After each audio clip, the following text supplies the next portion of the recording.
Hi, my name is Christian Arriola and I'm an SEO practitioner and product enablement over at Uberall. Super excited that you're joining us on this reel. And it's time to focus on one of the hidden values and one of the SEO accelerators that you probably and many other brands have been overlooking, and that is customer reviews.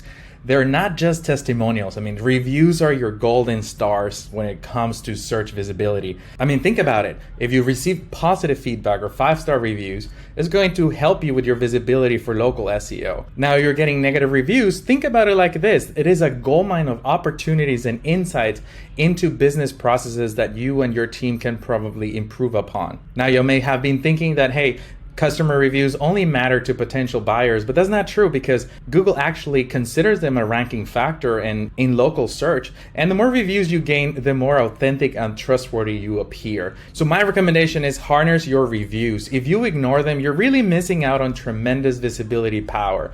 If you leverage customer reviews, you are going to start seeing a lot better visibility in local search, better rankings, and more importantly, boost the conversions, because sometimes the race is not just to get to the top. You want them to convert. You want them to contact you. So I hope you found this pro tips helpful. If you have any questions or want to share your thoughts, please drop them in the comments below and we'll be happy to answer them. Okay? I'll talk to you later.